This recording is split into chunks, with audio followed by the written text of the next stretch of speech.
Muy bien, leemos Romanos 1, del 1 al 6. Pablo, siervo de Cristo Jesús, llamado a ser apóstol, apartado para el Evangelio de Dios, que él ya había prometido por medio de sus profetas en las Sagradas Escrituras. Es el mensaje acerca de su Hijo, que nació de la descendencia de David según la carne, y que fue declarado Hijo de Dios con un acto de poder, conforme al Espíritu de Santidad, por la resurrección de entre los muertos, nuestro Señor Jesucristo. Es por medio de Él que hemos recibido la gracia y el apostolado para promover la obediencia a la fe entre todos los gentiles por amor a su nombre, entre los cuales están también ustedes llamados de Jesucristo. El título de esta predicación se llama El verdadero Evangelio de Dios. ¿Ya? Y vamos a ver en estos 6 versículos, en esta carta de los Romanos, acerca de algunos aspectos muy importantes que tenemos que entender como creyentes acerca del Evangelio verdadero. Y antes de poder entrar en nuestro tema, quiero animarles un poco a leer acerca de esta carta a los Romanos. Quizás la mayoría de aquí ya lo han leído, pero yo les animo a que podamos leerla aún más todavía. ¿Y por qué la importancia de leer esta carta? En los grandes avivamientos y reformas que han ocurrido en la historia de la Iglesia, han estado estrechamente relacionados precisamente con esta carta. Ustedes tal vez recuerden a San Agustín de Hipona, Martín Lutero, John Wesley o Charles Spurgeon. Ellos, leyendo esta carta, han encontrado la salvación para sus almas, han encontrado el verdadero evangelio a través de esta carta, y vemos que estos grandes hombres han hecho grandes reformas en la historia de la Iglesia, y la importancia que tiene, ¿no?, de leer esta carta. Martín Lutero se había propuesto leer esta carta 2 veces a la semana. Él leía 2 veces a la semana esta carta. Nosotros apenas quizás leemos 1 vez al año, ¿no? Pero Martín Lutero leía esta carta. Él amaba esta carta, porque él había encontrado su salvación y la justificación por la fe sola, por gracia, por la fe sola, a través precisamente de esta carta. Juan Calvino dijo de esta carta a los romanos: cuando cualquier persona adquiere un conocimiento de esta epístola, se abre ante él una puerta de acceso a los tesoros más recónditos en las Escrituras. O sea, esta es una carta que nosotros como creyentes debemos de conocerla muy bien. Más aún estando en un contexto donde vemos que se predica un falso evangelio. Por eso el título viene El verdadero evangelio. Podemos poner el evangelio de Dios, claro, pero vamos a hacer un contraste entre el evangelio verdadero y el falso, porque vemos y estamos en un contexto donde se predica un evangelio distinto al que está en las Escrituras. Y es importante nosotros conocer el verdadero evangelio. ¿Y por qué? Porque solamente un evangelio verdadero va a traer vida y salvación al hombre pecador. Solo un evangelio verdadero va a resucitar a los hombres que están muertos en delitos y pecados, a traerles vida eterna. Pero un evangelio falso, un evangelio distorsionado, un evangelio que no está conforme a las Escrituras, ¿qué va a traer? Muerte, perdición eterna. Y deberíamos preguntarnos estas preguntas. ¿Qué es el verdadero evangelio? ¿Estoy creyendo en el verdadero evangelio? ¿Estoy predicando el verdadero evangelio? ¿Estoy viviendo conforme al verdadero evangelio? Son preguntas que cada uno de nosotros debemos de hacernos. ¿Por qué? En Gálatas 1:8 dice de esta manera: pero si aún nosotros o un ángel del cielo les anunciara un evangelio contrario al que les hemos anunciado, sea anatema. Si tú estás creyendo en un evangelio diferente a las Escrituras, posiblemente no seas salvo.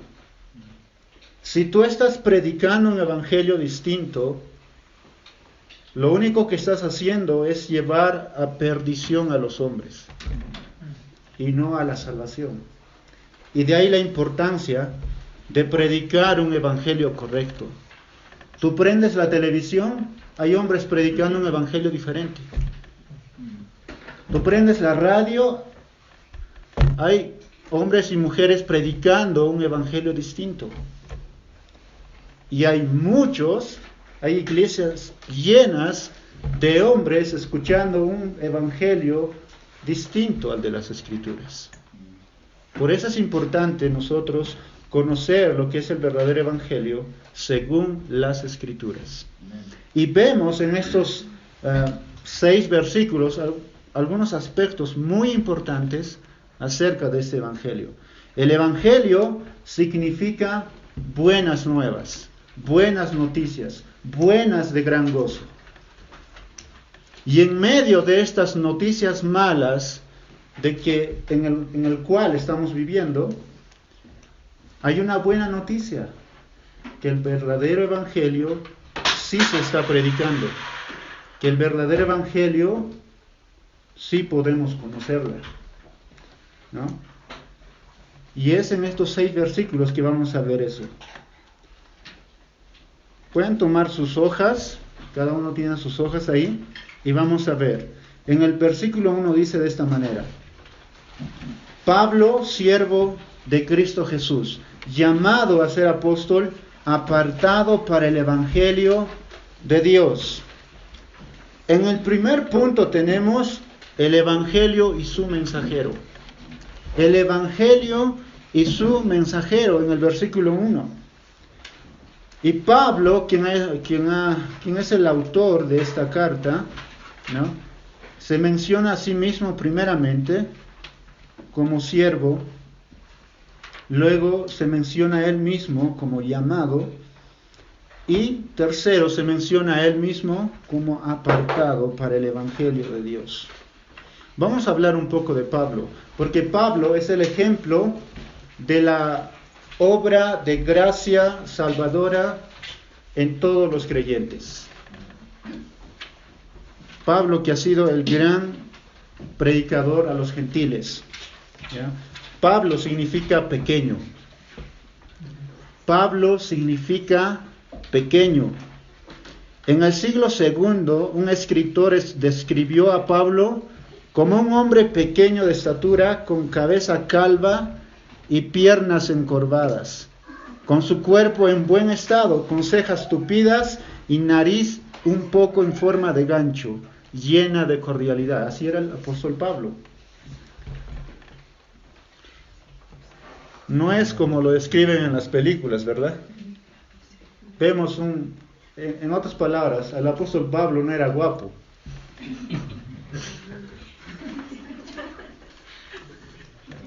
Y vemos que estamos viendo a un Pablo como cualquiera de nosotros, a un hombre común y corriente.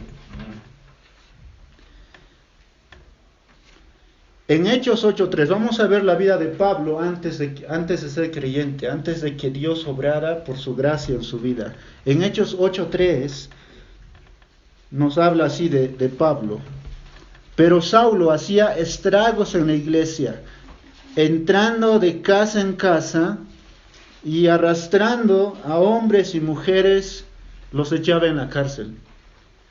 Era la vida de Pablo antes de conocer a Cristo. Ese es antes de la cruz, antes de conocer a Cristo. En Hechos 9:1-2 encontramos esto: Saulo, respirando todavía amenazas y muerte contra los discípulos del Señor, fue al sumo sacerdote y le pidió cartas para las sinagogas de Damasco, para que si encontraba algunos que pertenecían al camino, tanto hombres como mujeres, los pudiera llevar atados a Jerusalén. Así era el apóstol Pablo, hermanos. Antes de su conversión. Pero vemos en Hechos cómo Dios obró en su vida. Vemos que el apóstol Pablo no era un hombre quizás superior a los demás, aunque él tenía muchos estudios. Era un hombre que había conocido muchas las escrituras, pero según la tradición de los judíos, según la tradición de los hombres. Él no había tenido un encuentro personal con el Señor. Pero vemos en Hechos cuando ocurre ese llamado hacia el apóstol Pablo. Él estaba persiguiendo al Señor, él estaba persiguiendo a su iglesia. Él estaba en contra de las cosas del Señor. Él pensaba que estaba haciendo lo correcto. Él pensaba que estaba agradando al Señor, como muchos de nosotros, antes de venir al Señor, pensábamos. Pero Dios, que es rico en misericordia, tuvo compasión de él, así como nosotros. Y no lo hizo porque vemos que el apóstol Pablo no era atractivo, ¿no? Vemos que el apóstol Pablo era perseguidor de la iglesia. En ahí vemos la gracia soberana de Dios. Amén. Que Dios no escoge a los hombres porque sean mejores que los demás. Dios no te ha escogido a ti porque seas un doctor, un médico, porque has ido a la universidad. Dios no te ha escogido porque has tenido grados académicos, o porque sabes hablar bonito, o porque seas guapo, ¿no? O tengas una belleza física. No, de ninguna manera. Amén. La gracia soberana obra en nosotros simplemente por eso, porque es gracia. Después de su conversión, Pablo habla así de sí mismo en 1 Corintios 15, 8, 9. Y al último de todos, como a un nacido fuera de tiempo, se me apareció a mí. Porque yo soy el más insignificante de los apóstoles, que no soy digno de ser llamado apóstol, pues perseguí a la iglesia de Dios. Vemos un corazón lleno de amor de Pablo, porque había conocido a su Salvador. En 1 Corintios 1, del 27 al 29, dice esto: sino que Dios ha escogido lo necio del mundo para avergonzar a los sabios. Y Dios ha escogido lo débil del mundo para avergonzar a lo que es fuerte. Y lo vil y despreciado del mundo ha escogido Dios, y lo que no es, para anular lo que es, para que nadie se jacte delante de Dios. Vemos que Dios escoge de todas las razas, de todas las lenguas, a quienes Él quiere, y los llama con un llamamiento eficaz. Y eso era el apóstol Pablo. Pablo se consideraba a sí mismo como el más insignificante de los apóstoles. Por eso empieza diciendo Pablo, siervo de Cristo. Él se consideraba a sí mismo siervo de Cristo, porque su Señor, que era Cristo, lo había salvado, ¿no? Entonces entramos que el mensajero del Evangelio es siervo. Esta palabra siervo es la palabra del griego doulos, que significa esclavo, uno que está sujeto a la voluntad de otro y completamente a la disposición del mismo. Hazte esta pregunta: ¿estás sujeto a la voluntad del Señor o estás haciendo tu propia voluntad? ¿Estás haciendo la voluntad de Dios o estás siguiendo tus propios sueños, tus metas? Y dice que es completamente a la disposición del mismo. ¿Estás a la disposición de tu Señor? Son preguntas que debemos de respondernos, porque un esclavo tiene que hacer lo que su amo dice, ¿no? Pero ¿qué pasa con un falso evangelio? Un falso evangelio es al revés. Hace a Dios el siervo y hace al hombre el Dios. Hoy día vemos a hombres exigiendo a Dios cosas. como si Dios fuese obligado a cumplir los deseos del hombre. Pero no es así en el Evangelio verdadero. El Evangelio verdadero, el creyente se ve a sí mismo como esclavo de Dios y no como el amo. Y somos esclavos no por obligación, hermanos. Somos esclavos por amor. Somos esclavos voluntariamente. Y esto es sacado de un contexto del Antiguo Testamento. En Deuteronomio 15, 16 al 17, habla así de esta manera: y sucederá que si él te dice, no me iré de tu lado, porque te ama a ti y a tu casa, pues le va bien contigo, entonces tomarás una lesna y horadarás su oreja contra la puerta, y será tu siervo para siempre. Está en un contexto donde tú lees en el Antiguo Testamento existían los esclavos, incluso judíos que tenían esclavos de judíos. Pero ¿qué pasaba? Había amos buenos y había amos malos. Tenía que pasar 6 años y al 7º día tenía que dejar libre a los esclavos. Todos tenían que dejar libre a los esclavos, porque así lo habían mandado el Señor. Pero había una opción. Si el esclavo decía de esta manera: sabes que yo amo a mi amo no me hace ningún mal, mi amo me trata muy bien, yo amo a este hombre, yo quiero ser su siervo para siempre. Y había una ley en la cual, si este hombre decidía de esta manera, tenían que llevarle, ¿no?, a la puerta, ¿no?, y tenían que hacerle un agujero en su oreja. Eso indicaba de que este hombre se entregaba voluntariamente a su amo para ser su esclavo o su siervo para siempre. Eso es lo que hizo con nosotros el Señor. Dios nos ha entregado a su propio Hijo para salvarnos. Y ese amor, como dice la Biblia, Pablo, nos constriñe. Y decimos: Señor, yo quiero ser tu esclavo para siempre. Yo quiero amarte para siempre. Nosotros no amamos al Señor porque somos obligados. Lo amamos porque sabemos todo lo que hemos recibido de Él. Y entramos también en que el mensajero es llamado. Pablo se describe primero, hemos visto, como siervo. Luego se describe a sí mismo como llamado, y llamado a ser apóstol. Cuando dice Pablo que es llamado, eso quiere decir que Pablo no se llamó a sí mismo. Él fue apóstol no por voluntad de sí mismo, sino por voluntad de Dios. Él no escogió esto, sino que Dios hizo un llamado especial en él. En Hechos 9:15 vemos su llamado. Pero el Señor le dijo: ve, porque Él es un instrumento escogido para llevar mi nombre en presencia de los gentiles, de los reyes y de los hijos de Israel. La palabra apóstol significa alguien que es enviado.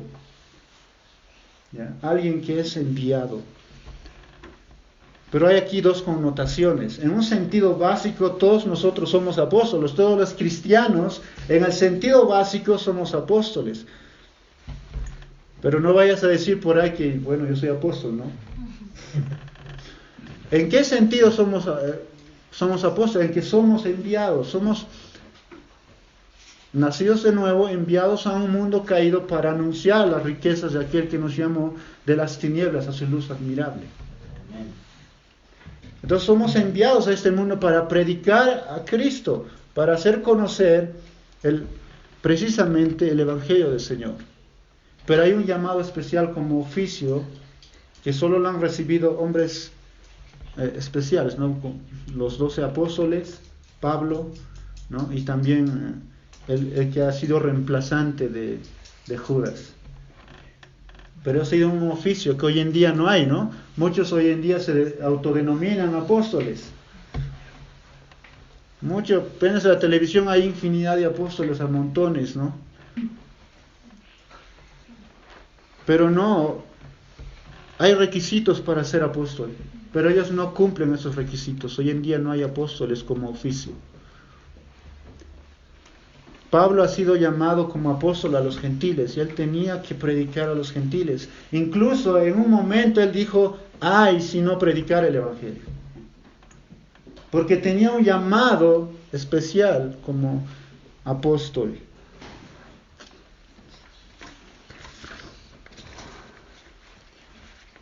Y nosotros como creyentes también somos llamados. En 1 Corintios 1:9 dice que fiel es Dios por medio de quien fuisteis llamados a la comunión con su Hijo Jesucristo, nuestro Señor. Somos llamados a la comunión con su Hijo Jesucristo. En Romanos 1:7 nos dice que todos somos llamados para ser santos. Llamados a ser santos. En Gálatas 5:13 nos dice que somos llamados a libertad. Entonces sí somos llamados por el Señor. Y otra cosa, el mensajero es apartado o separado. El apóstol Pablo se llama a sí mismo también como apartado para el Evangelio de Dios. Apartado para algo especial, que es el Evangelio. Pablo habla a sí mismo de que él ha sido apartado desde el vientre de su madre. Nosotros también hemos sido apartados del mundo para que seamos del Señor. Hemos sido apartados para Él, para que seamos su posesión. Amén. Entonces el mensajero es apartado. Pablo dice en Gálatas 1:15-16, pero cuando Dios que me apartó desde el vientre de mi madre y me llamó por su gracia, tuvo a bien revelar a su Hijo en mí para que yo le anunciara entre los gentiles. Eso es lo que dice Pablo. Él dice, ¿no?, que ha sido apartado desde el vientre de su madre.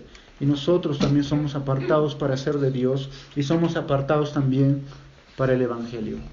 Vemos aquí el mensajero del Evangelio. Y todos nosotros somos también mensajeros del Evangelio. Somos heraldos del Evangelio. Pero tenemos que entender que somos heraldos de un Evangelio verdadero, no de un Evangelio falso.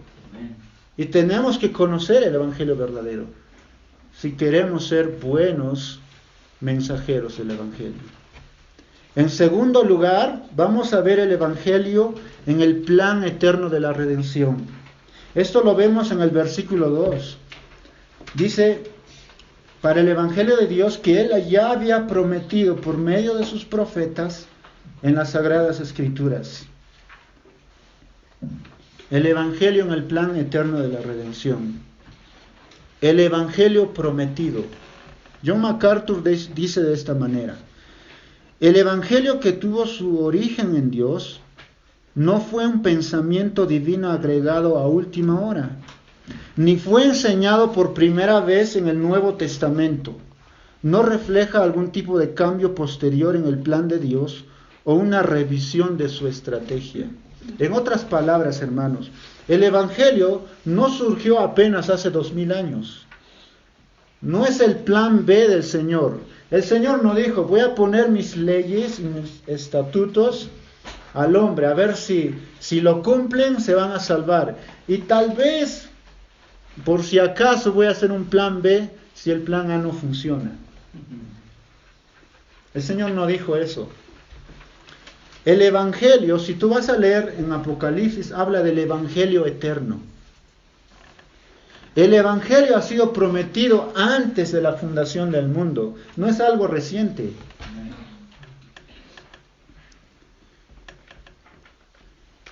El Señor ya había hecho este plan eterno de la redención antes, incluso de la caída. Solo en la mente infinita del Señor, Él solo puede hacer esto. Por eso se llama el Evangelio eterno. Dios se había prometido redimir al hombre, ¿no?, y salvar al hombre para sí mismo. El Señor, ¿no?, había prometido ya. Y esto se ve en el Antiguo Testamento. Y la pregunta siempre es que muchas personas se preguntan, entonces, ¿cómo las personas se salvaban en el Antiguo Testamento? Alguien respondió diciendo de que ellos se salvaban sacrificando a los corderos, haciendo sacrificios y todo ello. Pero la respuesta es no. La salvación, tanto en el Antiguo Testamento como ahora, siempre ha sido por gracia, por medio de la fe. Pero ¿cómo? Si Cristo antes no había venido todavía, solo había promesa, todas las cosas estaban solamente en sombras. Si era por fe, porque a Abraham también se le dice, ¿no?, que Abraham creyó a Dios y le fue contado por justicia, su fe. Ellos se salvaban mirando hacia adelante, en la promesa. La promesa era de que iba a venir un Redentor. Y ese Redentor era Cristo, aunque ellos no lo conocían claramente, porque todo estaba en sombras. El tabernáculo mostraba a Cristo. Los sacrificios mostraban a Cristo. Cuando el Señor probó a Abraham para entregar a su hijo en el monte, eso mostraba a Cristo. Si bien es cierto, Abraham hizo caso al Señor para sacrificar a su hijo, pero Dios lo detuvo. Pero en la cruz nadie detuvo al Padre para matar a su hijo, ¿no?, para que su hijo muriera. En el monte Abraham dijo, el Señor proveerá. Y muchos toman este versículo para decir, el Señor va a proveer casa, va a proveer carro, va a proveer muchas otras cosas, ¿no? Pero ahí lo que estaba indicando es que el Señor iba a proveer un cordero. Y ese cordero era Cristo. Y así como murió en ese monte, Cristo murió después, ¿no? Tiempo más adelante murió Cristo. Dios había provisto el cordero. Por eso Juan el Bautista, cuando ve a Jesús, dice, he aquí, el cordero de Dios que quita el pecado del mundo. Dios había prometido eso por sus profetas en las Santas Escrituras, nos dice. Entonces, hermanos, la salvación siempre ha sido por gracia, por medio de la fe. Dios había escogido también a su pueblo en el Antiguo Testamento, como ahora Dios escoge a sus salvos. Y entramos al tercer punto, que es el corazón del Evangelio. Aquí está el centro del Evangelio. En el versículo 3 leemos de esta manera: es el mensaje acerca de su Hijo, que nació de la descendencia de David según la carne, y que fue declarado Hijo de Dios con un acto de poder conforme al Espíritu de santidad por la resurrección de entre los muertos, nuestro Señor Jesucristo. Aquí está el centro del Evangelio. Muchos piensan que el Evangelio es Dios trayendo prosperidad a los hombres, prosperidad material. Muchos predican hoy un evangelio romántico, por así decirlo. Ven a Cristo, un hombre que trae abrazos y besos a todos los hombres. Cristo no ha venido a traerte besos y abrazos. Cristo ha venido a traerte vida eterna y perdón de tus pecados. Amén. Y solamente un evangelio distorsionado enseña cosas así. El corazón del evangelio es Cristo. Es Cristo, hermanos. Pero no cualquier Cristo. Porque si tú vas por la calle muchos de nosotros salimos a evangelizar y preguntamos a las personas si conocen a Cristo, ellos van a decir que sí. ¿Crees en Cristo? Ellos van a decir que sí. Pero la pregunta es, ¿en qué Cristo están creyendo? Muchos creen que Cristo es un hombre sabio, que es un hombre ejemplar, que moralmente ha sido un hombre excelente. Muchos piensan que Cristo es el ángel, no es solamente un ángel. Muchos piensan que Cristo solamente es un hombre como cualquiera de nosotros. Pero el Cristo de la Biblia, vemos en este versículo, dice, es el mensaje acerca de su Hijo, que nació de la descendencia de David según la carne. Acá vemos, primeramente, la naturaleza humana del Señor. Nosotros como creyentes creemos que Cristo ha sido plenamente hombre. Vemos a un Dios encarnado. Precisamente la palabra Emmanuel, que es el título que se le da a Cristo, Emmanuel significa Dios con nosotros. Es Dios encarnado, Dios viniendo, ¿no?, y tomando forma de hombre, ¿no?, en favor nuestro. Creemos en un Dios que ha sido encarnado en la persona de Cristo. Y vemos aquí que nació de la descendencia de David según la carne. Vemos la naturaleza humana de Cristo.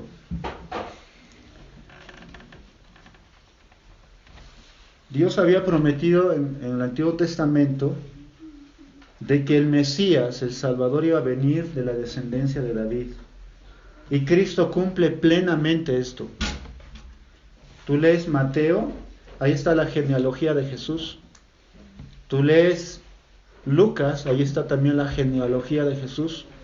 Y él cumple perfectamente la profecía de que el Mesías iba a ser el hijo de David. Y que fue declarado hijo de Dios con un acto de poder conforme al Espíritu de Santidad por la resurrección entre los muertos. Aquí vemos la otra naturaleza del Señor, la naturaleza divina. Jesús es plenamente Dios. Es plenamente hombre y es plenamente Dios. Si solamente crees en un Jesús plenamente humano y tu confianza está en un Jesús plenamente humano, no eres salvo. Es necesario creer en un Cristo que es plenamente Dios y plenamente hombre. Porque solamente alguien eterno puede dar vida eterna a los hombres. Porque solamente alguien eterno puede satisfacer a un Dios eterno. Y solamente eso lo puede cumplir Cristo. Y era necesario que Él lo fuera así. Él fue declarado Hijo de Dios con un acto de poder conforme al Espíritu de Santidad. Toda la vida terrenal de Cristo siempre ha sido guiado por el Espíritu Santo. Cuando Jesús fue bautizado, ¿qué pasó ahí? Dice, los cielos se abrieron y se oyó una voz que dijo, este es mi Hijo amado en el cual tengo complacencia. Y hemos visto las tres personas de la Trinidad en el bautismo. El Padre, el Hijo y el Espíritu Santo. El Padre hablando de los cielos, el Hijo estando presente y el Espíritu Santo llenando al Hijo de Dios. Y toda la vida y el ministerio de Jesús ha sido en el poder del Espíritu Santo. Aunque Él era un hombre como nosotros, Él era también divino. Él como hombre se cansaba. Vemos a un Cristo cuando estaba en la barca durmiendo, porque era un hombre como nosotros. Se cansaba, tenía hambre como nosotros. Pero también vemos su divinidad cuando Él reprende la tormenta y al instante todo es calmado. Porque solo Dios puede hacer eso. Entonces vemos que Jesús es plenamente hombre y plenamente Dios. Y el verdadero evangelio enseña eso. Un evangelio falso enseña un Cristo diferente. Si tú le preguntas a alguien y te dice que sí creo en Cristo, pregúntale esto: ¿en qué Cristo estás creyendo? Porque el Cristo que nosotros tenemos no es el mismo Cristo que los demás tienen, ¿no? Es diferente.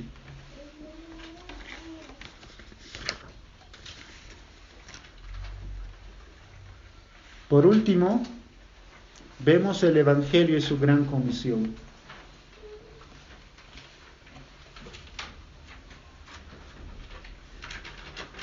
En el versículo 5 dice de esta manera: es por medio de Él que hemos recibido la gracia y el apostolado para promover la obediencia a la fe entre todos los gentiles por amor a su nombre. Dice que hemos recibido la gracia. En primer lugar, hemos recibido la gracia salvadora por medio de Jesús. Hemos sido salvados por medio de Cristo. Y no solo eso, hemos recibido gracia para poder predicar el Evangelio verdadero. Y esa gracia ha sido derramada en nuestros corazones por medio de su Espíritu. Hemos recibido gracia para predicar el Evangelio. Hemos recibido poder para predicar el Evangelio. En Hechos 1:8 dice, pero recibiréis poder cuando el Espíritu Santo venga sobre vosotros y me serán testigos en Jerusalén, en toda Judea y Samaria y hasta los confines de la tierra. Hemos recibido gracia, la gracia salvadora, y también hemos recibido gracia para predicar el Evangelio. Como buenos mensajeros del Evangelio, tenemos que predicar el Evangelio. Y no solo eso, que somos enviados, porque la palabra apostolado hemos visto que significa enviado. Entonces hemos sido enviados a un mundo caído para poder predicar el Evangelio, para que muchos más conozcan el Evangelio y puedan así añadirse al pueblo de Dios. Ahora aquí viene algo importante. Dice, por amor a su nombre. Es algo muy importante esto. ¿Por qué? Porque ¿cuál es la mayor motivación para que nosotros prediquemos el Evangelio? ¿Será tener fama? Muchos predican el Evangelio por tener fama. ¿Será por tener posesiones o una reputación delante de los hombres? ¿Cuál es nuestra mayor motivación para predicar el Evangelio? Dice aquí, por amor a su nombre. Nuestra mayor motivación es Cristo. Si tú estás aquí y tu motivación no es Cristo, entonces tienes que examinar tu corazón. Si tú estás predicando y tu motivación no es Cristo, pues estamos mal, ¿no? Si tu motivación es tener fama o tener reputación, entonces eso no es una buena motivación. Nuestra mayor motivación tiene que ser Cristo. Porque si tienes otras motivaciones, no podrías predicar el Evangelio con amor o con pasión. Pero si Cristo es tu mayor motivación, eso va a traer gloria al nombre del Señor. Porque dice por amor a su nombre. Y no es que está hablando del nombre personal de Cristo, porque cuando habla del nombre de Dios o del nombre de Cristo, está llevando a todo el conjunto de sus atributos. Todo lo que Dios es. Por amor a lo que Dios es. Nuestra mayor motivación tiene que ser Jesús. Pablo no lo hacía por fama. Pablo predicaba porque sabía en quién había creído. Pablo predicaba a Cristo, no predicaba de Cristo. Él predicaba a Cristo. Eso es algo diferente, ¿no? Muchos pueden predicar de Cristo, pero quizás pocos predican a Cristo, porque predicar a Cristo implica tener una vida conforme a Cristo. Porque aquel que dice que cree en Él debe andar como Él anduvo, nos dice, ¿no? Las Escrituras. ¿Estamos andando como Cristo? ¿Es Cristo nuestra mayor motivación? ¿Es Cristo nuestra motivación por la cual estamos viniendo aquí? Si Cristo no es tu motivación, tenemos que examinar nuestros corazones y ponernos a la luz de las Escrituras. Y por último nos dice en el versículo 6, entre las cuales están también ustedes llamados de Jesucristo. Pueden ponerlo de esta manera, entre las cuales están también ustedes, Iglesia Bautista Reformada de Puno, llamados de Jesucristo. Nosotros, hermanos, también somos mensajeros del Evangelio. Predicamos a un Cristo plenamente hombre y plenamente Dios. Predicamos un Evangelio que ha sido prometido en el Antiguo Testamento, un Evangelio eterno. Predicamos un Evangelio que trae vida a los hombres y no perdición eterna. Y predicamos teniendo nuestra mayor motivación Cristo mismo, y entre las cuales estamos todos nosotros, hermanos. Amén. Pensemos en eso. No somos siervos de cualquiera. Cualquiera puede venir y decir, wow, yo soy ministro del presidente de la República. Cualquiera puede venir acá y decir, yo soy ministro de la reina Isabel. Pero al igual que Pablo, nosotros podemos decir, yo soy siervo de Jesucristo, del Rey de Reyes y Señor de Señores. Aunque el Señor nos ha hecho siervos, ¿no? Dice en la Escritura, aquel que se gloríe en el Señor. Así es que, hermanos, todos nosotros somos siervos, llamados, escogidos, para que nosotros anunciemos las virtudes de aquel que nos ha llamado de las tinieblas a su luz admirable. Oremos. Amado Dios, es un privilegio muy grande ser tus siervos. Y es algo, Señor, que nosotros no hemos logrado por méritos nuestros, sino por tu sola gracia. De entre tantas personas de este mundo, Señor, nos has escogido a nosotros. Y eso es un milagro muy grande. Pero, Señor, ayúdanos a vivir conforme a este Evangelio. Porque somos hombres que fácilmente nos desviamos. Podemos caer en el legalismo, podemos caer en el libertinaje. Pero ayúdanos a mirar a Cristo, nuestra mayor motivación y nuestro mayor consuelo en todo momento. Gracias, Señor, porque hemos conocido el verdadero Evangelio. Somos salvos por medio de ella. Y nos das el privilegio de poder predicarla. Nos das la gracia, Señor, de ser instrumento en tus manos para que muchos otros puedan llegar al conocimiento de la verdad. En un contexto, en un mundo donde un evangelio falso se predica. Te pedimos gracias, Señor. Mucha más gracia para poder predicarla fielmente. Lo necesitamos.